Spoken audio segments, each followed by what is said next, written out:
ભારતના પૂર્વ વિદેશી મંત્રી અને કોંગ્રેસના વરિષ્ઠ નેતા નટવરસિંહનું નિધન થયું છે. બીમારીના કારણે તેમને ગુરુગ્રામની એક ખાનગી હોસ્પિટલમાં દાખલ કરવામાં આવ્યા હતા, જ્યાં તેમની સારવાર ચાલી રહી હતી. ત્યારે નટવરસિંહનું લાંબી માંદગી બાદ ગત રોજ શનિવાર રાત્રે તેમનું નિધન થયું હતું. તેઓએ 93 વર્ષની વયે અંતિમ શ્વાસ લીધા હતા. તેમના નિધનના સમાચારથી રાજકીય વર્તુળોમાં શોકનું મોજું ફરી વળ્યું છે. તેમના નિધન પર પાર્ટી અને વિપક્ષ સાથે જોડાયેલા તમામ નેતાઓ શોક વ્યક્ત કરી રહ્યા છે. તો આ સાથે વડાપ્રધાન નરેન્દ્ર મોદીએ પણ તેમના યોગદાનને યાદ કરીને શોક વ્યક્ત કર્યો હતો. તો તમને જણાવી દઈએ કે નટવરસિંહ એક અગ્રણી કોંગ્રેસ હતા, જેમણે યુપીએના યુગમાં ડોક્ટર મનમોહન સિંહના નેતૃત્વમાં કામ કર્યું હતું. નટવરસિંહ રાજસ્થાનના ભરતપુર જિલ્લાના રહેવાસી હતા. તેમણે મેયો કોલેજ અજમેર અને સિંધિયા કોલેજ ગ્વાલિયરમાંથી અભ્યાસ કર્યો હતો. તો રાજસ્થાનના મુખ્યમંત્રી ભજનલાલ શર્માએ પૂર્વ કેન્દ્રીય મંત્રીના નિધન પર શોક વ્યક્ત કર્યો છે.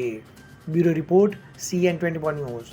હવે જુઓ દેશ દુનિયાની તમામ ખબરો તમારી આંગળીના ટેરવે. ઉઠાવો મોબાઈલ અને ગૂગલ પ્લે સ્ટોર પરથી ડાઉનલોડ કરો અમારી CN24 ન્યૂઝ મોબાઈલ એપ.